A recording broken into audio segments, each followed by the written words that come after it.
Շարունակում ենք ուրիշ նորությունները եւ ուրախ ենք ստուդիայում ողջունել մեր հարգարժան հյուրերին, այո, մենք այսօր շատ հետաքրքիր զրույցի թեմա ենք ընտրել օծանելիքագործությունը եւ օծանելիքների պատմությունը առանձին թանգարանում, որը գործում է Հայաստանում, Երևանում, Ազարյան Սարգիսն եւ Ազարյան Արմենուին, հիմնադիրները մեր հյուրերն են, բարև ձեզ, ամուսիններ,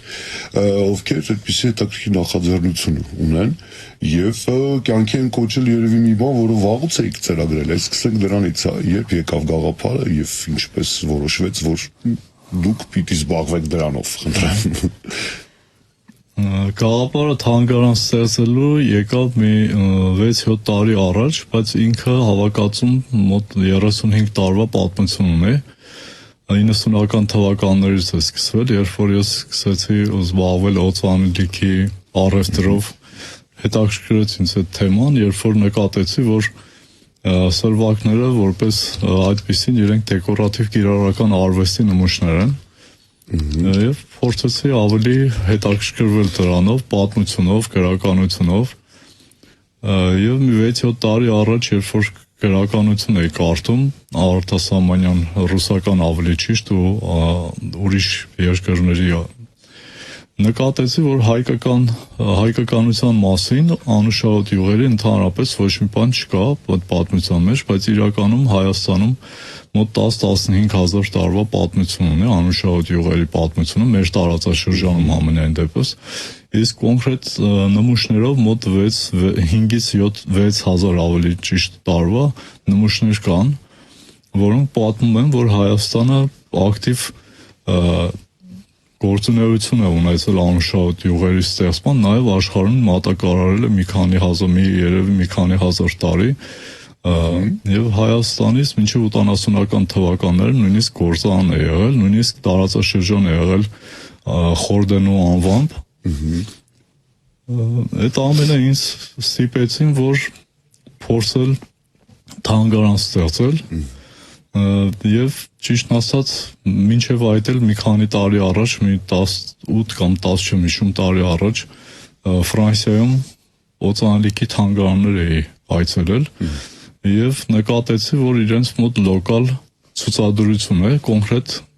ցուցադրվում էր եվրոպական մշակույթը եւ եվրոպական օծանելիքագործությունը, փորձեցի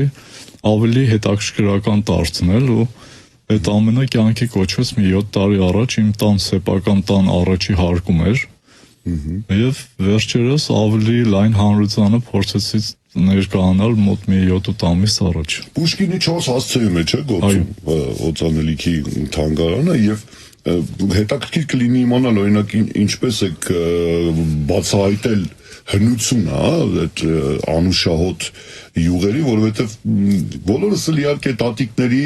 օծանելիքի այդ սրվակներից հոտը միջև հիմա առնում ենք, բայց արդյոք դա դարերով կարող են պահպանվել,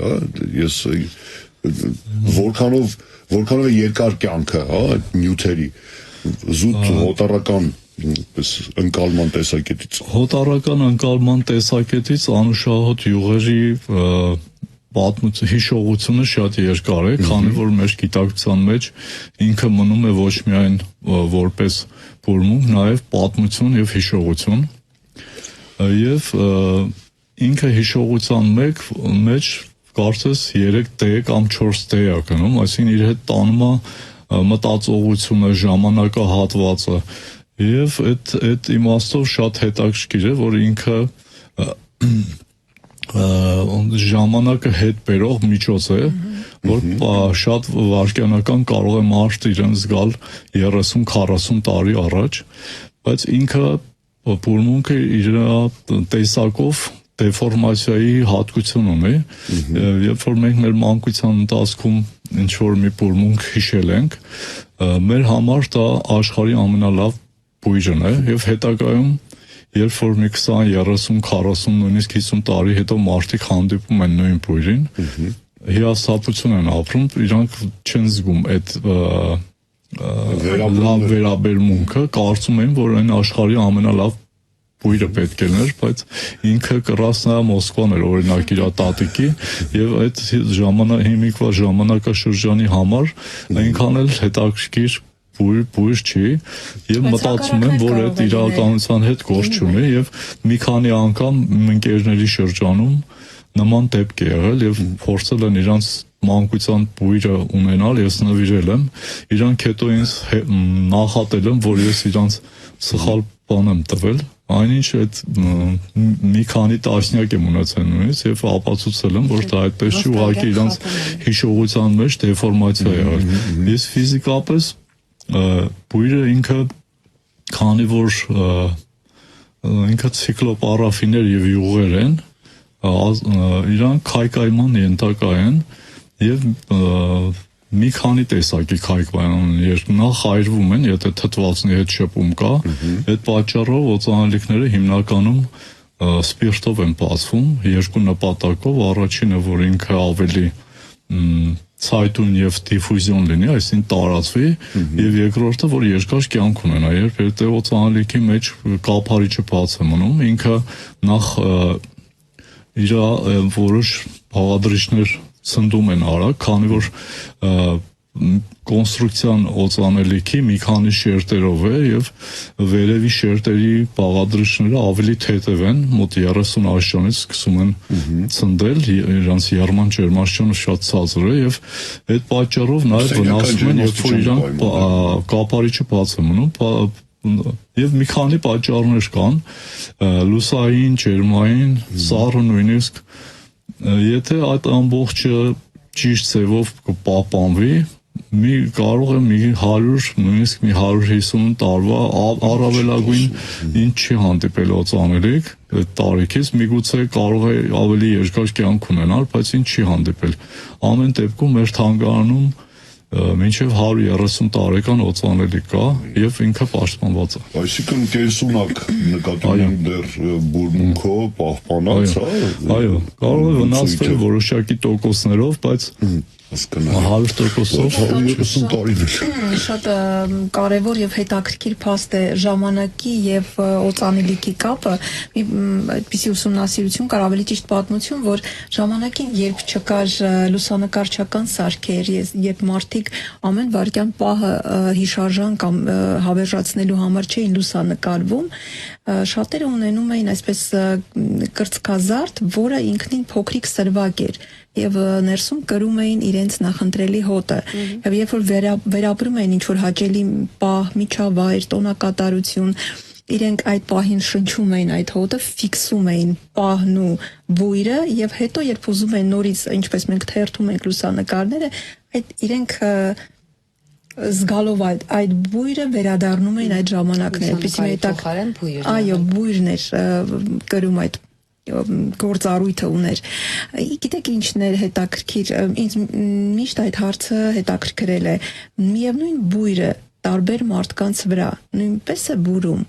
թե մաշկը եւ նշանակ ոչ։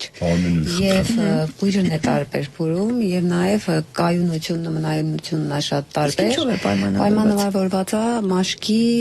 թթվայնությունից։ Եթե հենց մաշկի վրա են օգտագործում ոչ հագուստի, կախված մաշկի թթվայնությունից մեկի մոտ կարող է հենց նույն օծանելիքը մնա մի ժամ, մյուսի մոտ կարող է 5 ժամ մնալ։ Դա զուտ տարբերություն է։ Իսկ բույրի առումով այո, ամեն մարդ, քանի որ ունի իր անձնական բույրը, հոտը, անպայման միախառնվում են իրար հետ ու իր շտրիխը թողնում է։ Դրանից օծանելիքի հետ կապված շատ կարծրատիպեր կան եւ դրանցից մեկը հենց որ ամենալավը Փարիզյանն է կամ ֆրանսիականն է։ Իսկ այդ դուք հայկական բույրերի թեման շոշափեցիք։ Մի քանի արտադրողներ կան հիմա, որոնք ոչ բավականին որակով ապրանք են, այսինքն պրոդուկտ են տալիս, մի քանի բրենդ գիտեմ, նույնիսկ մեկը օգտագործում հենց հիմա։ Իսկ ընդհանրապես հնում մենք ունեցել ենք հայկական բույր ասվածը եւ ո՞րն է դա եղել։ Հիմնական ինչ բաղադրիչներից է բաղկացած եղել։ Ստանում այդ յուղերը, ինչ դուք ասացիք անուշահոտ բույրեր, յուղեր, ճիշտ ասած, քիչ թե շատ ծանոթ ենք Հայաստանի բուսականության այդպեսին, բայց որևիցե այդպիսի շատ լավ գիտենք, օրինակ որ վարունգը կտրում ես, հոտը կարող է նույնիսկ բարձրակ շենքի բակում զգացվել տալ, բայց այդ յուղերի առումով սարքից մի քանի բույս կասեք, որոնք որ շատ կայուն, երկար պահպանվող գումունքում են։ Բույրերը ասեմ, որ ոչ միայն բույսերից եւ ծաղիկներից են, բույրերը կենթանիներից կարող են լինել, բույրերը նաեւ քիմիական նյութերից կարող են լինել, նաեւ մետաղներից եւ քիմիական այլ միացություններից, ամեն ինչ բույր ունի, նույնիսկ դրամները բույր ունեն, նույնիսկ մետաղները, արծաթը, պղինձը, մեխլյորը, բոլոր ունեն իրենց յուրահատուկ հոտը, դրանք մարդը շատ ոչ միայն մարդը, կենտանական աշխարհը ուտում է այդ հնարավորությունը զգալու կոնկրետ յուղերը, իրանք ոչ թե յուղեր, այլ օծանելիքագործության մեջ օգտագործվում են մի քանի տեսակի բաղադրիչներ, որոնց մի մասը յուղեր են, մի մասը սպիրտային քիմիական նյութեր եւ կենտանական ծագման յուղեր են։ Կոնկրետ հնում, շատ հնում բուսական աշխարհից կլինի ծաղիկ, բույս, թե թուփ, թե ծառ, թե փայտ, իրանք ստացել են ճզման եղանակով։ Իդեպ ասեմ, Հայաստանում հիմա շատ տարածված է եւ շատ արտադրություններ կան, որ ապտեկաներում կտեսնեք փոքրիկ սրվակներով 10-20-30 միլ վաճառում են յուղեր, որոնք հենց ճզման եղանակով են։ Բայց դրանք բուժական դրանք իհարկե օծանելիքագործության մեջ պիտանի չեն, քանի որ դրանց հետ ուրիշ այլ տեսակի յուղեր են գալիս, բայց երբ որ իրան արդեն թորման եղանակով են ստանում, թորման եղանակով կոնկրետ ծրագիր է տրում, եթե կոնկրետ այդ յուղը պետքա որ իր եռման ջերմաստիճանը ենթադրենք 35 աստիճան է, իրան կոնկրետ այդ աստիճանի տակ թորում է, որպեսզի այդ տեսակի բաղադրիչը դուրս գա։ Բայց ամեն դեպքում իր հետ թորման եղանակով մի քանի նյութեր են առնջատվում, որի պատճառով միջազգային ինֆրաընկերություն կա, որ հիմա որոշակի բաղադրիչների վրա արգելանք է դրել, որ նյութերի հետ նաև այնպիսի նյութեր են առանձնանում, որոնք առողջությանը վտանգավոր են եւ նոր տենդենս կա սինթետիկ եղանակով ստացված բաղադրիչներ են, հաշվան հիմնական բաղադրիչների մեծ մասը, որոնք ավելի ոչ վտանգավոր են առողջությանը, այսպես ասած, եւ կարելի է քիչ կոնցենտրացիաներով օգտագործել, որպեսզի առողջությանը չվնասվի։ Եվ կոնկրետ իրանք արդեն կոնկրետ մոլեկուլ են ստանում, ինչ որ եւ այդ հնարավոր չի բնական եղանակով ստանալ։ Հայաստանում օրինակ խորդենու յուղը, չգիտեմ, տարբեր աղբյուրներում նշվում է, որ մի քանի տասնյակ տոննայով արտահանվել է Եգիպտոս։ Իդեպ խորդենուն մի քիչ առաջ ասացի, խորդենին թուփ է, որ իր ամբողջ մակերեսով, տերևներով եւ ոչ միայն ծաղիկներով հետաքրքիր բույր ունի եւ ծաղկային է նման եւ շատ հեշտ է իրանից առանձնացնել։ Մոտ մեր հոկտեմբերյան սովետական միության ժամանակ հոկտեմբերյան քաղաքում գործարան է եղել, որտեղ արտադրվել է եւ նույնիսկ դիեզերագնացության մեջ է օգտագործվել այդ յուղը։ Իսկ պատմագրության մեջ կարծեմ, եթե չեմ սխալում, 8-9-րդ դարերից արդեն թագավորական օծանելիքներ են եղել։ Ծաղիկները բազմազան են հայկական, ցավոք Հայաստանում այժմ չեն զբաղվում դրանով։ Զբաղվում են փոքր չափերի, բայց դա լուրջ ինդուստրիա է, քանի որ մի քանի միլիոն ծաղիկներից 1 լիտր յուղ է ստացվում, եւ պետք է ծաղիկները շատ արագ վերամշակման ենթարկեն, որպեսզի իրենց հատկությունները չկորցնեն։ Պատկերացրեք, որ մի քանի միլիոն, ասենք մի 10-20 միլիոն ծաղիկ պետք է հավաքեն եւ ընդամենը մի քանի ժամում սկսեն թորել։ Դրա համար պետք է կոնկրետ տարածք, որտեղ պետք է այդ փռվածությունը շատ լինի եւ կոնկրետ մարդկանց քանակություն, մի խոսքով այդ կոնկրետ ինդուստրիա է, բայց ավելի դժվարություններ կան։ Այդ իմաստով մի քիչ դժվար է, բայց ավելի հետաքրքիր բան կա, որ Հայաստանում հայերը, քանի որ անհիշելի ժամանակներից այդ անուշահոտ յուղերով զբաղվել են, իմ կարծիքով մեծ պոտենցիալ կա, որ հայերը կարող են այդ բնակավարում մեծ առաջընթաց ունենալ եւ այդ փորձում եմ ես հիմա կազմակերպել ու անընդհատ ոգևորում եմ մարդկանց, նպատակներից մեկը դա է։ Արմենուի վերջերս ամենաթարմ հետազոտությունը 2019 թվականին արվեց, ծավալուն մեծ, որպեսզի մի հատ կարևոր խնդիր լուծեն։ Տեսեք, ժամանակակից կինեմատոգրաֆը շատ հեշտ լուծել է տեսողական խնդիր, այսինքն եռաչափ պատկեր եւ այլն մաքսիմալ իրական ընկալումներով, այսինքն հաճախ մենք կարող ենք ինչ-որ դրվագ լինել, առավելից սաղավարտ ենք կրում վիրտուալ, մենք կարծես թե տարածքում լինենք։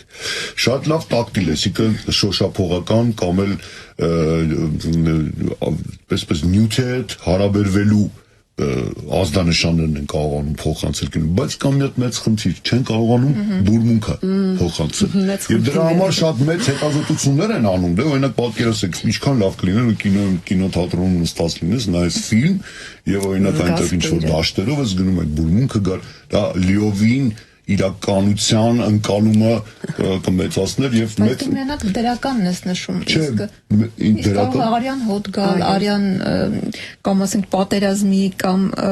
որևէ տարերային աղետի արդյոք պետք է։ Դե հիմա եթե կինեմատոգրաֆը խնդիր է դրել առաջ մաքսիմալ իրականին մոտ պատկեր արտաբերել, այսինքն ի վերջո հասկանում ենք, որ դե հիմա այդպես է, արվեստը միշտ չէ, որ մարդկանց ես միշտ մտածել եմ հիմա որ հնարավորություն կա այդ տեսազանգերը, միշտ մտածել եմ Իրանի կարողանայիք այդտեղի հոդը փոխանցել։ Հա, տեսնում եք, եւ հիմա այդ հետազոտությունը անում է, որպեսզի հասկանա լավ ինչպես կարող են դա ինտեգրել կինեմատոգրաֆի մեջ եւ առասարակ տեսալ, լսողական պատկերը լրացնել նաեւ այդ հոտարական էլեմենտով եւ որովիցե լուրջ քայլ է ուղղությամբ չկա, բայց ես անձամբ շատ տպավորված եմ մի դրվագից իմ կյանքի Լաս Վեգասում այդ Սվիրկ այդպիսի մի հսկայական համերգասրահ են բացել գնդաձև 2.5 միլիարդ դոլար արժողությամբ շինությունը հագեցած գեր ժամանակակից տեխնիկայով այնտեղ ամբողջ մակերեսն է վերածվում էկրանի ուրեմն տեսեք Դարան Արոնոֆսկու մի ֆիլմ կա, որը որ գովազդային է, այսինքն այնտեղ տոմս են գնում մարդիկ, որպեսզի ոչ թե որպես ֆիլմ նայեն, այլ նայում են այդ եռաչափ պատկերի միջոցով ստացված ֆիլմը, որպեսզի հասկանան այդ տեսալսողական համակարգի հզորությունը, ուրեմն այնտեղ դրվագներ կա, օրինակ ցուցադրում են ֆիլմը պատմում է երկիր մոլորակի մասին եւ այնտեղ տարբեր դրվագներ կան, օրինակ դու այդպես գտնվում ես քարանձավի մեջ, զգում ես այդ խոնավության այդ մամուրի հոտը քարանձավի հետո մի պա դրվագ կա, որ դու օրինակ գտնվում ես Իսպանիայում նարնջի դաշտերում դու նարնջի հոտն ես առնում։ Ինձ համար հասկանալի չէ ինչպես են կարողանում այդ պատկերը ինչպես են դա ստանում, հետո հետաքրքրվեց ուրեմն հատուկ փչող սարքերի օգնությամբ տալիս են սրա այդ բուրմունքը կոնկրետ այդ դրվագին, հետո մեկ ուրիշ համակարգով դա վերացնում են, որպեսզի մյուս բուրմունքին տեղ տան, այսինքն այդ ուղղությամբ արդեն քայլեր են արել։ Խնդիր ավելի մեծ է, կամ բաց թողնելու։ Մի խոսքով ես շատ մեծ տպավորված եմ, ես խորհուրդ եմ տալիս, եթե ինչ-որ գտնվեք Ամերիկայում։ Դա բայց ճիշտ չի։ Իրականում այդ շատ ընդունված է, որ սուրճը մաքրում է ռեցեպտորները, բայց իրականում ինքը չի մաքրում, մի բան էլ փակում է։ Դրա համար ինչպես ինգրեդիենտներն են, կան հատուկ նյութեր, որ իր միջոցով կարելի է անունը ես չգիտեմ, բայց դա խնդիր է, օծանելիքի խանութ խնդիրը գիտեք ինչու՞ է։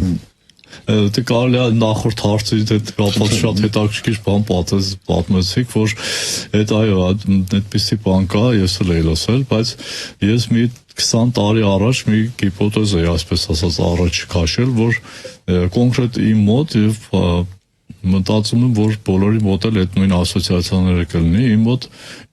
բույրը միանգամից գույն էր ասոցացնում իմ ենթագիտակցության մեջ եւ ես դա զգում էի եւ որոշ շրջաններում օծանելիքագործների երբ որ ասացի որ կարելի է բույրը վերածել գույնի հետագայում գույնը նորից վերածել հետ բույրի այսինքն ինչ է տեղում ինչ է լսողությունը ինչ է տեսողությունը ինչ է հոտառությունը լսողությունը ֆիզիկայի երևույթ է երբ որ լուսային ալիքները մարդը ընկալում է իր չափում է երկարությունը զգում է գույն ու պահում է հիշողության մեջ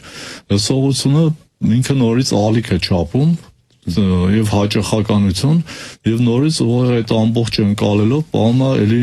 ինչ որ էլեկտրական ինչերի միջոցով պահում է իր հիշողության մեջ, չէ՞։ Բայց ինչ է հոտը ինքը ավելի շատ ոչ թե ֆիզիկական, այլ ինքը բնական նյութը ինքը ինքնին այդ ռեցեպտորները պահում են ուղեղի մեջ, այսինքն ինքը ֆիզիկապես է տանում պահում։ Օրինակ, երբ որ համի զգացողության մեջ, բերանի մեջ ինքը մի շաբաթ հետո անցնում է, բայց ուղեղի մեջ ինքը մնում է շատ երկար։ Ինչ որ ուղեղի մեջ ինչ որ մի հատված կա, չեմ տիրապետում այդքան շատ, բայց այտենց ինչ որ հատված կա, որտեղ այդ գնում եւ տեղավորվում մնում են այնտեղ։ Եվ բնականաբար հետագայում ինքը պետք է ուղեղը, քանի որ ինքը ֆիզիկայով աշխատում, այսպես ասած, էլեկտրականությամբ, պետք է ինչ որ միջև այդ ինֆորմացիան պահպանվի։ Եվ քանի որ մտածում եմ, որ եթե ինքը ասոցացվում է գույներով, միգուցե հնարավոր է գույների միջոցով կինեմատոգրաֆիայում ստեղծել մի այնպիսի աշխարհ, որ մարդու մոտ նորից ասոցացնի բույրը։ Իսկ այդ արհեստական որ տալիս են, այդ այո, այդ տիպի բան կա, որ դաշտերի հոտն են տալիս խոնավության եւ այլն, շատ բնական է եւ ավելի երևի աշխատող տարբերակ է։ Դե այն որ հիշողը հոտառական հիշողությունը շատ ուժեղ բան է, բոլորս ենք համոզվել, մենք հաճախ չենք կարող նույնիսկ հիշել մեր տատիկ պապիկի դիմագծերը, բայց շատ լավ հիշում ենք գյուղի տան, տատիկի գյուղի տան խոհանոցում պատրաստած կարկանդակի հոտը կամ չգիտեմ նրա գծած անկողն ու սպիտակեղենի հոտը եւ այլն, այսինքն նման բաները մեր հիշողությունում այնպես են մխրճվում եւ հավերժանում, որ դա շատ ուժեղ հիշողություններ են եւ նույնիսկ վայրում որտեղ որ ամեն ինչ անծանոթ է, բայց հոտը ծանոթ է, այն վերականգնում այնպիսի հիշողություններ անձամբ ինձ մոտ նման զգացողություն բազմիցս եղել է։ Ու ամենաուժեղ հիշողություններ առաջացնում մարդկանց մոտ, ամենաուժեղ զգայարանն է։ Եվս մի կարծրատիպի մասին խոսենք, որ մարդիկ հաճախ հետևում են նորաձև օծանելիքին, այսինքն հիմա տրենդի մեջ է այսինչ բրենդը կամ այսինչ բույրը, բայց եթե մենք մի փոքր խորանանք անգամ բառի մեջ օծանելիք, թեև ռուսերենում էլ է շատ հետաքրքիր դուխի եւ մեջը դուխ կա, օծանելիքի մեջ կա նաեւ օծում բառը, այո։ Եվ սա արդեն բերում է արարողակարգային ինչ որ մի երևույթի, ոչ թե պարզապես երբ որ տանից դուրս են գալիս, ասում ենք սարեցինք, բայ դուխի չեմ ցանել, ոնց որ, այլ դա պետք է լինի ավելի լուրջ մոտեցում եւ արդյոք մարդը կամ ընդհանրապես օծանելիք ընտրելիս պետք է նաև հաշվի առնվի մարդու խառնվածքը։ Իհարկե։ Որքանով է դա կարևոր օծանելիքագործության մեջ։ Ալյանս։ Այո, իհարկե։ Դուք շատ ճիշտ նկատել եք, ռուսերենում դուխն է, հայերենում օծվել բառն է, որ մեզ հիշեցնում է, որ ինքը օծվելու, այսինքն ծիսակարգային նյութ է եւ իրականում մոտ մի քանի հազար տարի օգտագործվել է որպես ծիսակարգային նյութ, ինքը որպես օծանելիք եղել է ծիսակարգային եւ աստվածների առաջ ծխեցվել է եւ նաեւ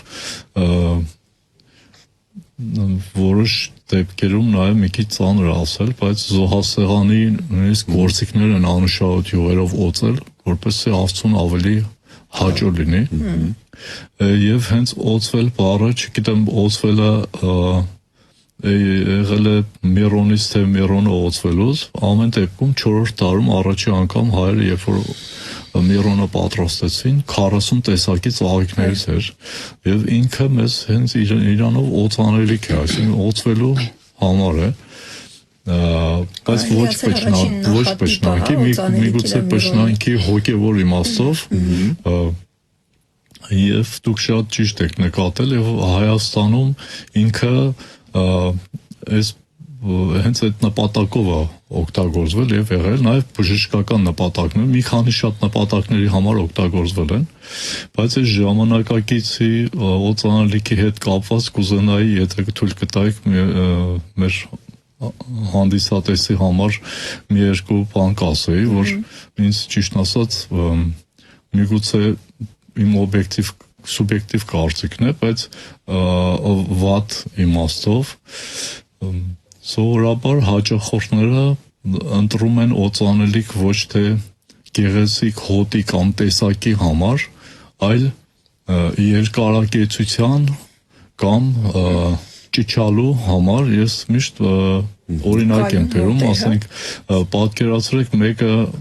մի սենյակում նստած Տեյրան է ցածր արտասանում, ու մեզ մեկը եկե կանգնելա, ձեռները բարձրացրել ու գոռում է։ Եմի նույն մոտավոր օրինակն է, որ մարդը ուզում է, որ ինչ-որ ճճացող բան լինի,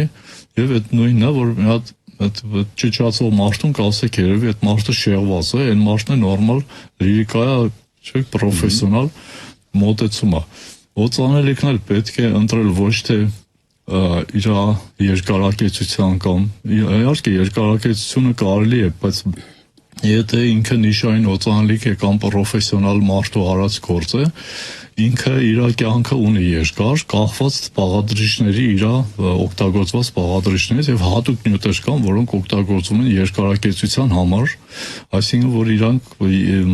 արագ չցնդվեն եւ մնան եւ դիֆուզիայի համար եւ շլեյֆի համար եւ ուրիշ բաների համար։ Կետերի նյութ կա ամբրան։ Հա, բայց ամբրան օգտագործում են օծանելիքագործության։ Շատ վատ կլիներ, երբ որ կեղծ մի երկրի օծանելիք մեկը օգտագործել մի քիչ երկար կյանք ունենար, դա չէր նշանակի, որ այդ օծանելիքը լավն է կամ իր որակը բարձր է կամ ինքը ավելի հետաքրքիր է օգտագործել։ Արմենոյի ինչ տեսակների է լինում, հա, օծանելիքի առաջարկ առասարակ, որովհետև տեսեք կաղաձի կալոն, կա դուխի, կա էլի ինչ որ յուղեր, տարբեր նույն բուրմունքը կարող է տարբեր տեսակի լինել, Պարֆումերային ջուր, էուդը պարֆումն է, պարֆում ու պարֆում էքստրատ, դա ավելի խիտ տարբերակ։ Դա դուխին է երևի արդեն։ Էքստրատը դուխին չի, ավելի խիտ տարբերակն է, կոնցենտրացիա։ Դուխին հենց պարֆումն է, որ ինքը ավելի խիտն է, առաջ դուխին եղել, այդ ինչ որ մենք ունենք վինտաժ օծանելիքներ, ռոզե, կլիմա, մաժենար, դրանք լրիվ եղել են պարֆում։ Այն ժամանակ հիմնականում այդ է եղել, հետո նոր արդեն իրանք եղել են շատ փոքր չափաբաժիններով, 14 միլ, 15 միլ, 7.5 միլ, իսկ հիմա դրանք ավելի ծավալվել են, դարձել են էուդը պարֆում, էլ ավելի ծավալվել, դարձել են էուդը տուալետ ու համապատասխանաբար ամենը ունի իր պահպանման ժամկետը ու որ ավելի խիտ է, ավելի բնականաբար երկար է մնում, որ ավելի Քանի նմուշ ունեք թանգարանում այսօր ներկայացված ցուցադրության։ Թանգարանում ցուցադրվածը 700 նմուշ եւ մոտ 400-ից ավել բաղադրիչներ։ Ընդհանուր հավաքածուն կոնկրետ չեմ հաշվել, բայց որ նայում եմ մի 6-7 հազարի կարգ է։ Իհարկե այդ բոլորը հնարավոր չի միանգամից ցուցադրել եւ ուրիշ թանգարաններում նորից հիմնականում ցուցադրում է 100-200 տեսակի, որպեսզի մարդկանց շատ չխճճեն, այսպես ասած, եւ կարողանան ավելի թյուրին բացատրել եւ տեղ հասնել ինֆորմացիան։ Արդյոք համալրվում է մեր մոտ քանի որ թանգարանը փոքրիկ է, փոքր թանգարանների տիպին է պատկանում, փոքր թանգարանները ավելի շատ ինֆորմացիա են տալիս եւ փորձում են ավելի, այսպես ինտիմ մոտեցում ցույց տալ, մարդը իրան զգում է թանգարանում, շփվում է օծանելիքների հետ, հայտնի մարդկանց ուժերի հետ, պատմության հետ եւ հետաքրքիր է, որ այդքան փոքր լինելով, ես մեծ թանգարաններում եղել եմ, որտեղ մի քանի հարկ են, ընդամենը տևել է 30 րոպե, բայց մեր մոտ, ասենք, տուրը կարա տևի օրինակի համար 10-15 րոպե, բայց մարդը կարող մի ժամ մնա հարցեր տա հետաքրքիր, չի գնա, բնականաբար մենք իր հետ Հիմա մենք էլ ենք տուրի հաշվի, Սուսաննա հարցեր ենք տալիս,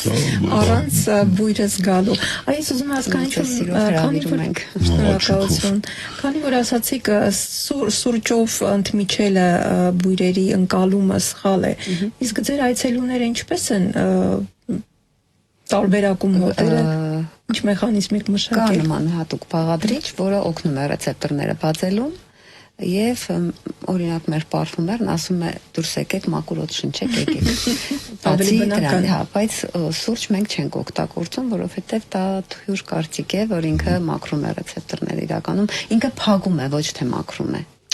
Պատրիկ Զուսկինդի օծանելիքագործ ստեղծագործությունում, եթե հիշում եք, գլխավոր հերոսը վերջում ստեղծում է մի ունիվերսալ օծանելիք, որը որ խելքահան է անում բոլորին։ Իսկ եթե ֆանտազիաներից դուրս գանք, այսինքն իրականում հնարավոր է ստեղծել օծանելիք ձեր կարծիքով, որը դուր կգա բոլորին։ Ունիվերսալ։ Ես ասեմ, որ մեր պատրաստած օծանելիքները անկեղծ եմ ասում, չմտածեք ռեկլամի համար եմ ասում, անկեղծ եմ ասում, բոլորին թույլ է գալիս։ Երբ որ անհատական օծանելիք են պատրաստում, բոլորին թույլ է գալիս։ Այդ կախված է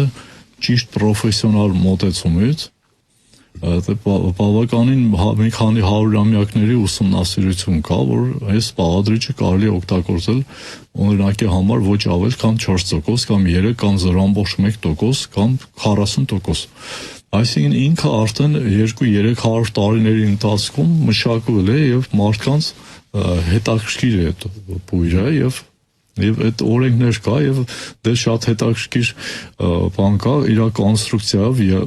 բրգաձև է։ Չմանրանամ ինքը շատ երկարատև է իր պատմությունը, բայց երբ որ ամեն ինչ ճիշտ է արվում եւ բաղադրիչները ճիշտ բաղադրիչներ են, այսինքն մարդու համար ընկալելի եւ ոչ վտանգավոր եւ օծանելիքագործը ճաշակով է եւ այդ մարդը ում համար պատրաստվում է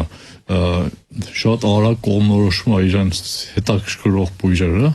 բնականաբար իրան դուր է գալիս, բայց այդ ամենի հետ վերջնական արդյունքում բոլորին է դուր գալիս այդ օծանելիքը։ Իսկ կոնկրետ ստեղծվեց այդպիսի ունիվերսալ օծանելիք, որ բոլորին դուր է գալիս, այլ չեմ ասում, որ արդեն վերջին շրջանում կա unisex օծանելիքներ, որոնք ունիվերսալ են, թե կանանց համար, թե տղամարդկանց, լավ, բայց այդ դեպքում ուր է մնում անհատականությունը, որ ամեն մարդ ուզում է յուրովի բուրա։ Դե հա, բայց ի վերջո յուրովի բուրալու համար պետք է անձնական օծանելիքագործություն ունենաս։ Դե հենց մենք դրանով ենք զբաղված, որ ամեն մարդ բուրում է յուրովի տարբերվող, ունենում է իր ոճը ոչ միայն հագուստի մեջ, այլ ունենում է նաև օծանելիքի մեջ ու ինձ թվում է դա շատ հետաքրքիր է ու շատ կարևոր է։ Որովհետև շատ անգամ մարդիկ շրջապատում կարող են անգամ տարվել մարդով, հենց չզգալով, որ բույրի ետևից են գնում։ Ես մի միտք տամ ձեզ, հարգելիներս, հա, թե կընդունեք։ Կա մի բուրմունք, որը որ միշտ պատկերացրել եմ, բայց երբեք չեմ հանդիպել։ Բոլորին դուր կգա օրինակ նոր տպած թղթադրամների հոտը։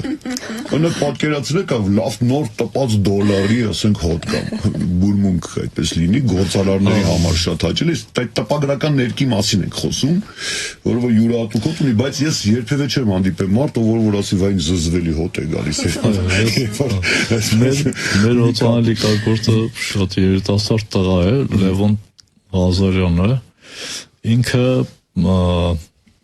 նոր որ մենք հանդիպել ենք, անընդհատ էքսպերիմենտներ էր անում, իր ֆանտազիայով ամեն ինչի հոտ սարքում էր, այդ թվում նաև փողի հոտն էր սարքել, եւ ուզում էր, որ մենք անպայման այդ կյանքի կոչենք։ Ես դրան ճիշտ ասած ստեմ էի, որ իմ համար ավելի շատ մարդու հոգևոր մշակույթ անա, քան թե բիզնեսի առումով, մարքեթինգի առումով միգուցե ճիշտ է, բայց ես ճիշտ ասած փողը չեմ սիրում, այսինքն փող աշխատել սիրում եմ շատ, փողը սիրում եմ, բայց շուտ իրան փոխում եմ մշակութային ուրիշ արժեքի, շատ արագ։ Իմ մոտ փողը որ ստեղծվել էր օծանելիք գրքի բույրով։ Գլխի։ Գրքի, կարծում եմ շատ հետաքրքիր կյանք չի ունենա, որտեվ մեր հասարակությունը մշակութասեր չի, ցավոք, ես ցավով եմ ասում, անընդհատ ուզում եմ իմ հիմնական նպատակներից մեկը ժողովրդին ավելի շատ մշակութային դարձնելն է ու իմ մի շարք ընկերներ են նույնպես եւ մի քանի տասնյակ ընկերներ ունեմ, որ այդ մտքերին են եւ այդ թվում նաեւ կրկասերները շատ չեն։ Ես գիտեք, ես հիմիկվա ինտերնետը շատ արագ ամեն ինֆորմացիա կարելի է քաշել եւ իմաստը կորել է գրքի այդ ամբողջ ինֆորմացիան կուտակել գլխի մեջ, երբ որ արդեն ուրիշ գլուխ կա արագ աշխատող, ձեր փոխարեն մտածում ու Երևի գեղարվեստական գրականությունը այնուամենայնիվ դեռ խնդիրներ լուծում է, այսինքն երբ որ դու կարդում ես, ունես երևակայություն, Այսինքն մտա հորիզոնդ այնքան ես լայնացրել, որ կարողանում ես պատկերացնել կարդացածը։ Երևակայության գեղարվեստական գրականությունը քեզ տալիս է հնարավորություն այդ երևակայությունը աշխատացնելու, քո մեջ մարմնավորելու կերպարին, որը որ մանրամասն հեղինակը նկարագրում է այլն։ Մեծ վարպետ է դրա իհարկե Դոստոևսկին, իսկ ծանոթներից ով մարդու հոգեկան ապրումները եւ ոչ ոք ինձ ծանոթ հեղինակներից այդքան լավ չի կարողացել նկարագրել, իսկ եթե ռուսական դասականներից խոսեցինք, Լև Տոլստոյը այնպես է կարողանում նկարագրել կերպարներին արտաքին օրինակ, հա, եւ դա էլ երևակայության բան է։ Ի վերջո տեսեք, մենք երբ որ պատկերացնում ենք օրինակ Շերլոկ Հոլմսին, հա, պատկերացրեք Արտուր Կոնան Դոյլի Շերլոկ Հոլմսը, նա մանրակրկիտ նկարագրում արծվաքիթ, չէ, օրինակ ձախ ձեռքով նվագում է ջութակ, եւ էլի ինչ որ բաներ է նկարագրում է նրա հասակը, ինչպես է սիրում հագնվել, որ ծխամորճ է օգտագործում եւ այլն։ Այդ ամենը մեզ տվել է կինոն։ Օրինակ Լիվանովի մեռնավորած Շերլոկ Հոլմսը իդեալական է, այնքան որ նոր բրիտանական թագավորությունում, այսպես թագավորական ընտանիքներ նույնիսկ շնորհակալական նամակ ու ուղղել դերասաններին Սոլոմինին եւ Լիվանովին, ասելով որ դուք մաքսիմալ մոտ եք այն պատկերին, որը որ նկարագրել է Կոնան Դոյլը, բայց դա տալիս է կինոն, պատրաստի կերպարը, ռեժիսորի ընկալումն է դա կամ նրա պատկերացումը, իսկ երբ որ դու կարդում ես, մի մարդու մոտ կարող է լրիվ ուրիշ ընկալում լինել, չէ՞, դրխոզում լրիվ ուրիշ կերպար ձևավորվել, ու էլի նման բաներ, չէ, ես գեղարվեստական գրականություն այնուամենայնիվ համարում դեռ անփոխարինելի։ Տեխնիկական մասով խնդիր չկա, Google-ում ես մի անգամից քեզ տալիս է ինչ տվյալ։ Դուք իրավացի եք եւ ասեմ ձեզ, որ շատ օծանելիքներ հենց կյանքի են կոչվել գրականության որոշակի դրվագներից, կարդալով գեղարվեստական գրականության եւ մարդիկ այդ պայի ազդեցության տակ հիմնականում ստեղծել են օծանելիքը եւ ինքը տենց կարա մարդու մոտ ստեղծի, բայց որ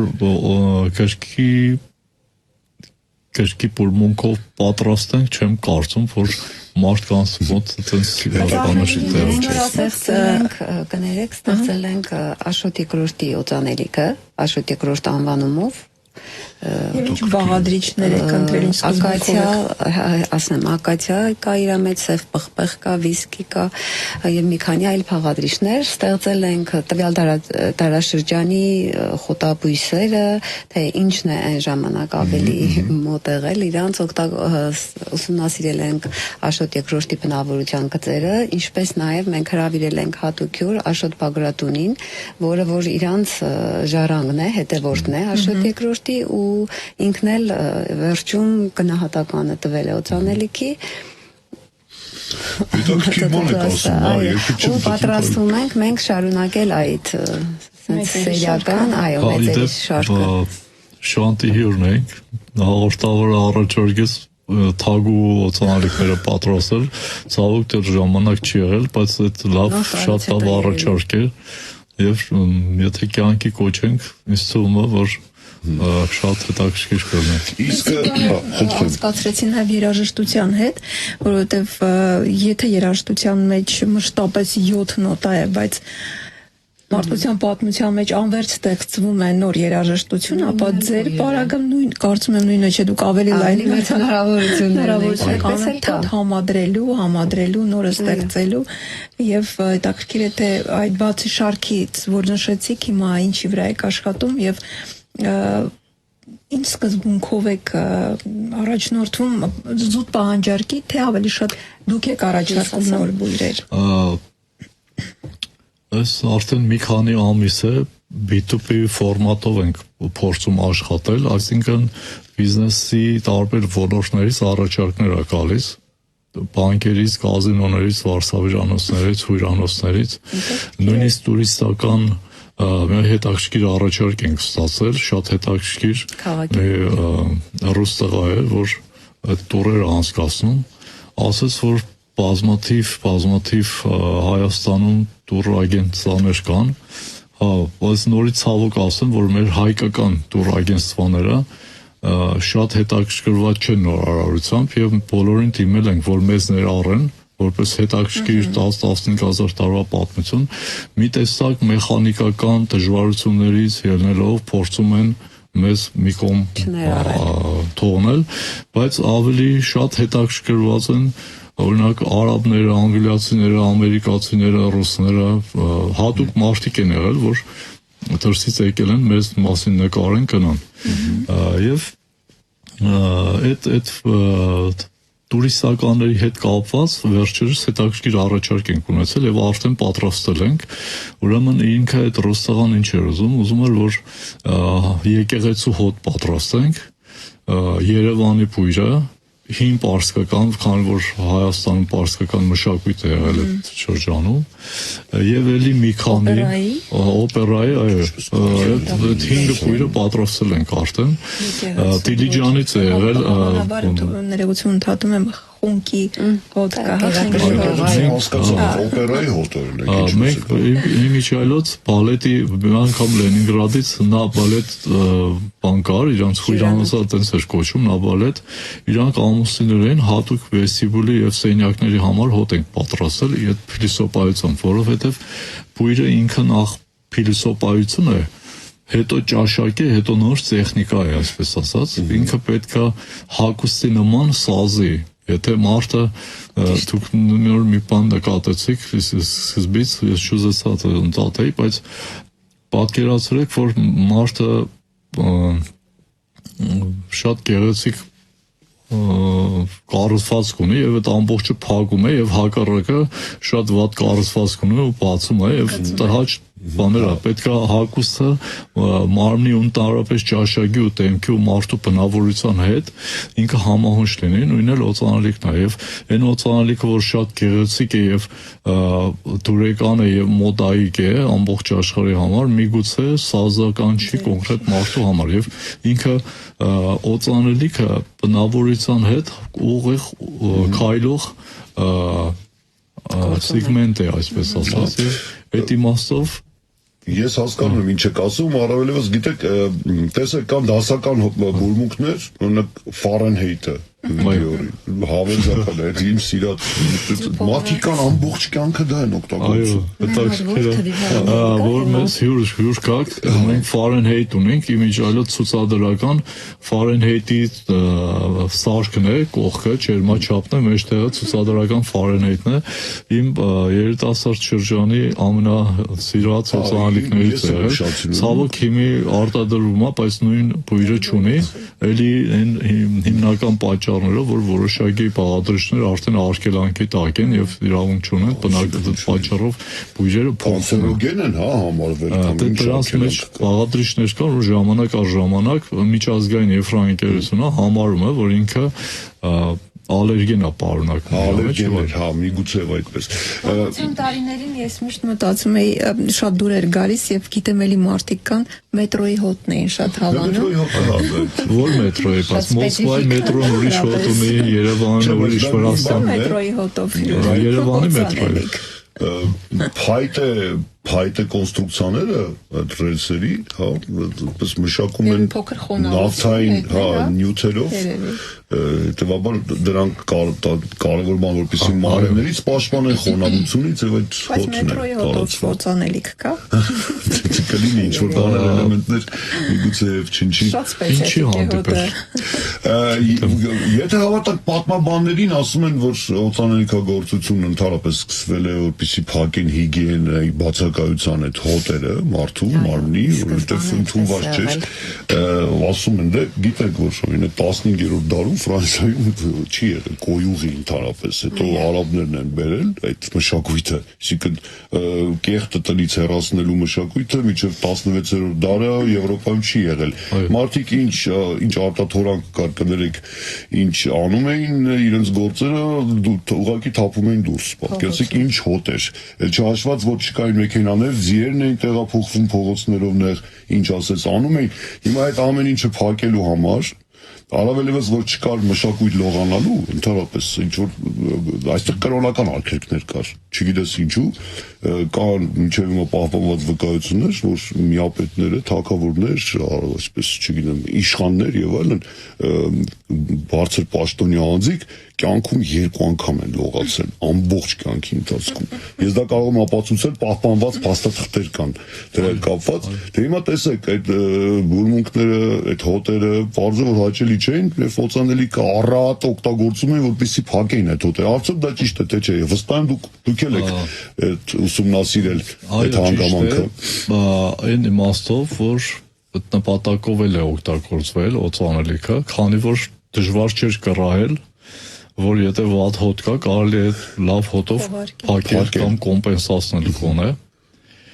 բայց ասեմ օծանելիքի ստեղծման գաղափարը շատ ավելի հետաքրքիր պատմություն ունի, եթե թույլ կտաք։ Հա, իհարկե, մենք ունենք մի քիչ էլ ժամանակ։ Ինքը փիլիսոփայական մոտեցում է ել, երբ որ մարդիկ նախ ես մի քանի հազար տարի նորից հետ եմ գնում, հիմնականում օգտագործել են ծիսական նպատակներով, օգտագործել են բժշկական նպատակներով, մումիա պատրաստելու, նորից իսական այլ նպատակներով, բայց մի պահ է եղել, որ մարդիկ անընդհատ մտածել են անմահության մասին եւ կախազարդերը, օրինակ թռչուններ են պատրաստել անտիկ շրջանում, Հայաստանում եւ ոչ միայն հայերը, որ հետակայում այս կյանքից իրեն տանեն այն աշխարհ, փոխանցեն եւ այսինքն հավիտենական մեր քրիստոնեությամբ մեր փորձում ենք անարատ ապրել, հետակայում հավիտենական կյանք անցնելու համար եւ այդ նույն փիլիսոփայությունը նաեւ օգտագործվել է ու հենց ծնել է օծանելիքը։ Այսինքն ինչ իմաստով, երբ որ գարուն ամառ աշուն ծմեր 4 եղանակներ ունեն, երբ որ այդ 4 եղանակը վերջանում է, տարին մեռնում է, նորից սկսում է կյանքը, նորից զրոյից չէ, սկսվել տարին, եւ ինչքան լավ կլիներ, որ ամառը երկար էր եւ ծմերը չկար։ Եվ փորձել են այդ ամառը իր բույրերով փակել անոթի մեջ եւ այսինքն երկարացնել։ Հա, տեսեք ինչ հետաքրքիր բան եք ասում, չէի մտածել երբեք, որ կարելի է ամառը փակել սննդի մեջ եւ պահել։ Մեջ կա, որ առատ Նապոլեոնն է օգտագործել, առատ նախ պարֆում բառը ինքն է ստեղծել, որ տարբերին մյուս որ կենցաղային իրերից, քանի որ ինքը տարբեր կենցաղներում օգտագործվել է։ Ասեմ, որ մինչև 1980-ական թվականները, նույնիսկ 70, ես որ փոքր էի, հիշում եմ, որ մի անգամ հայրիկս ինձ տարել էր ատամնաբուժի մոտ, հայրիկս ատամնաբուժը ասեց, կարաս ինձ մեխակի յող ճարես։ Ուրեմն, երբ որ ես փոքր էի, հետաքրքրու ինչի համար, ինքը ասեց, որ մի փոքր կաթիլ է, անմիջապես ցավազրկում ատամը քաշելու ժամանակ։ Իսկ սովետների ժամանակ միշակ էին տնում, սարսափելի սպանում էին նյարդը, մկնդեր սպանում։ Ժամանալի բան է, մկնդերով էին սպանում։ Ինչքան տարբեր ոլորտներում օգտագործել է, բայց Նապոլեոնը մեծ քանակով իր զինվորներին հեղել է, իսկ ընդհանուր առմամբ Նապոլեոնի օծանելիքի վերևի նոտաները հետագայում պատրաստվել է տրայնի օծանելիքը, որ նաև օգտագործել է 50-ական թվականներին հակաալերգեն պատճառով Ստալինը, որ խմում էին նաև, չէ՞։ Խմում էին, բայց ոչ թե տրայնորեն, այլ շիֆր, այդ առանձին պատմություն, չսպառենք։ Շնորհակալություն շատ, որում ասեմ, որ մկնդեղից խոսեցինք, Նապոլեոն Բոնապարտին սպանեցի մկնդեղով։ Նրան փոքր չափաբաժիններով կերակրի եւ խմելիքի հետ տալիս է մկնդեղ, հետո ապացուցել է ոսկորները մնացորդները ուսումնասիրելով։ Մեծ քանակի անբնական մեծ քանակի մկնդեղ են հայտնաբերել եւ ենթադրել են, որ որտեղ որ նրա աքսորի մեջ էր, սուպերին է կղզիները, թե չեմ սխալվում, այնտեղ նրան սնունդի հետ դավադրություն կար, կամած դե չէին կարող մի անգամից գնդակարել կամ սպանել, որովհետեւ ռոյալիստները այնտեղ գրող կբար խոսքով քիչ-քիչ մկնդեղ էին տալիս եւ դա էլ եղել է նրա մահվան պատճառը, այսինքն թունավորվել է, ի վերջո մկնդեղը կուտակվելու հատկություն ունի օրգանիզմում, արդեն այնքան մեծ քանակությամբ օրգանիզմը կդեղեղը, որ այլևս համատեղելի չի եղել կյանքի հետ, այդպես։ Արմենուհին Խնդրեմ, Արմենուհին։ Ես ուզում եի մեր նորության մասին տեղեկացնել, նախ չգիտեմ դուք ընդհանրապես պատկերացնում եք ինչպես է ստեղծվում անհատական օծանելիքը, չէ՞։ Ունենք 350-400 տեսակի զրոյական բաղադրիչներ, հաճախորդը մեկ առ մեկ փորձում է, նախ սկզբում ասում է, թե ինքը ինչպիսի նախասիրություններ ունի, չնայած շատ հաճախ լինում է, որ իրան թվում է, թե ինքը նման նախասիրություններ ունի, ասենք ասում է, ես փայտային եմ սիրում, կաշվային եմ սիրում, ու հետո որ իրան մոտեցնում ես, ինքը զգում է, որ չէ։ Այսինքն ինքը բաղադրությունների մեջ իր օծանելիքների կարող է կարտացել, որ այնտեղ ինչ որ փայտ կա կամ բան, բայց այդտեղ այնքան աննշան չափաբաժիններով ա եղել, որ դա չի իրան ավելի դուրեկի։ Մի խոսքով այդպես փորձելով ես եմ հավանում են ընտրվում է 20, 30, 40, միգուցե 50 բաղադրիչ, հետո նորից մի հատ են անցնում, որը կուզեք ավելի գերիշխեցեր օծանելիքի մեջ, որ ավելի թույլ հնչի ու ստեղծվում անհատական իր բույրը։ Դա օֆլայն տարբերակով հիմա ունենք մենք նորություն, ստեղծել ենք օնլայն անկետաներ այն մարդկանց համար, ովքեր որ միգուցե ժամանակ չունեն գալու մեզ մոտ, մենք օնլայն տարբերակով ուղարկում ենք անկետան, նրանք լրացնում են բոլոր կետերը եւ հետ են ուղարկում մեզ։ Մենք էլ ստեղծում ենք իրենց օծանելիքը եւ ուղարկում ենք իրանց։ Շնորհակալություն, որ եկաք, ուզում եմ հիշեցնել, որ Երևանում Պուշկինի 4 հասցեում գործում է օծանելիքի թանգարան եւ կա ավելի քան 700 նմուշ այս պահին, բայց պահոցներում ավելի եւ ավելի շատ թարմացվում է ժամանակ առ ժամանակ էքսպոզիցիան, այսպես ասած, հետեւաբար խորհուրդ եք տալիս, եթե որոշել եք նաեւ ինչպես յուրատու կերպով անցկացնել ժամանակ, ապա կարծում սա հոյակապ առաջարկ է։ Անհատականությունը։ Այո, մեր հյուրերն էին ամուսիններ Սարգիս եւ Արմենուհի Ազարյանները, օծանելիքի թանգարանի հիմնադիրները, շնորհակալություն, որ եկաք, շատ հետաքրքիր ժամանակ անցկացրեցիք միասին։ Շնորհակալություն։ Շնորհակալ ենք։